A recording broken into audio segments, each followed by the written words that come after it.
Hello everyone, we're going to go ahead and get started with the algebra, the area method. If you don't have this set up already yet, you can go ahead and do so right now. If you already have it all ready to go, we're going to go ahead and get started. Alright, so this is how to read the area tiles. So you see we have a 1 over here and a 1 over here. The part that we are looking for is this area that I'm shading in. And to find that, you just multiply both lengths, and that's how you get it. So it's going to be area is equal to 1 for this first one. Second off, we do have the x, and we have a 1 on the other side. Now to go ahead and find that, we're going to do the exact same thing that we did in the first one. X times 1. If we multiply x times 1, it is equal to x, so the area is equal to x. And the very last one, we're going to do the exact same thing that we did for the first two. In this one, as you can see, there isn't a number 1. It is just two variables of the x. So it's going to be x times x, which is equal to x squared. So that means the area is equal to x squared. Okay, that is first how to read the area tiles. And now we're going to go ahead and multiply using the area method. All right, so first off, we're going to go ahead and get started with the x plus 2. I'm going to leave that in blue.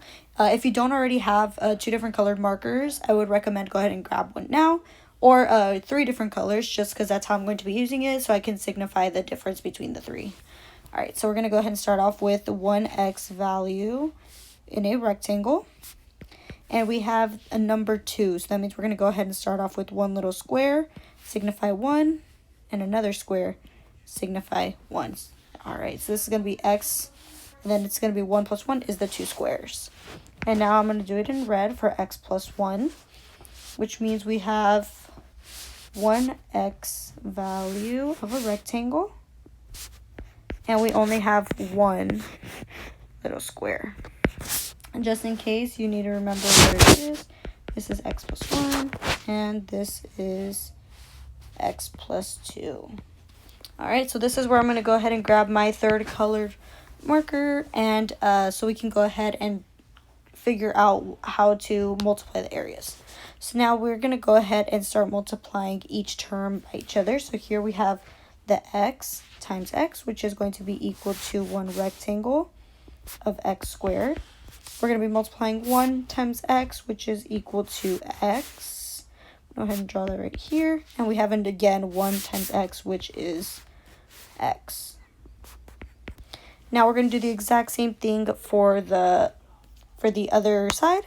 We have x times 1, which is x again. 1 times 1 is 1.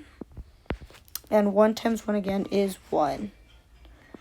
Alright, now that we have everything multiplied within each other, we're going to go ahead and add up all the terms that are in green to go ahead and get our answer. So we only have 1 of the x squared, so it's going to be x squared. We have 3 of the x's, x, and x, which means it is 3x. And we have 1 and 2. So we have 2 little ones. That means it's going to be plus 2. Okay, and this is the answer for the two terms, the x plus 2 and the x plus 1. Our polynomial is x squared plus 3x plus 2. If you want to double check your work, you can go ahead and do so using the FOIL method if you do know how to solve that way. Now we're going to go ahead, and I'm going to let you guys go ahead and try this problem out on your own. Meanwhile, I'm going to go ahead and continue working on the problem.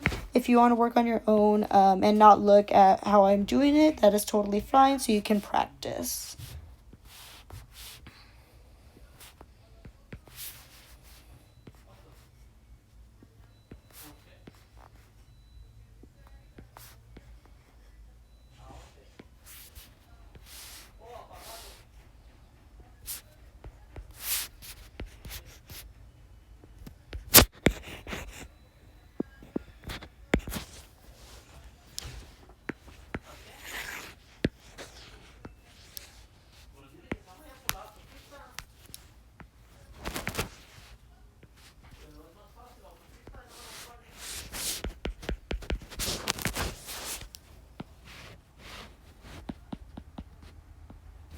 Okay, now I'm going to go ahead and I have set everything up.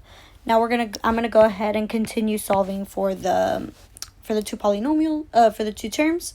If you want to go ahead and follow along, you can do so, or if you want to go ahead and check our work, that is also fine.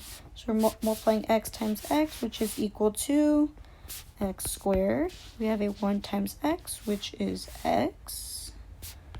1 times x is again x. And 1 times x is x. All right, now we're going to do the exact same thing for the other two. 1 times x is again x. 1 times 1 is 1. 1 times 1 is again 1. And 1 times 1 is 1. And we have again x times 1, which is x. 1 times 1 is 1. And 1 times 1 is 1. And 1 times 1 is 1.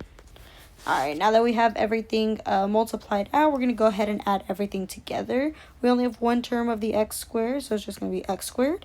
We have 1, 2, 3, 4, 5 of the x values, so it's going to be plus 5x. And we have 1, 2, 3, 4, 5, 6. 6 ones, so that's going to be plus 6. And that is our final answer for the two terms that we are multiplying together using the area method. If you did not get this right, do not worry. We can always practice more. If you want to go ahead and try again, you can do so. But that is it for right now. There is one extension question. It's how can we use algebra tiles to multiply these two terms? This one is a little bit tricky just because it does have a minus in it. So how would you have negative boxes? Again, this one is a little bit tricky. You can go ahead and try it out and then we'll discuss later on in class, but you guys are all set to go.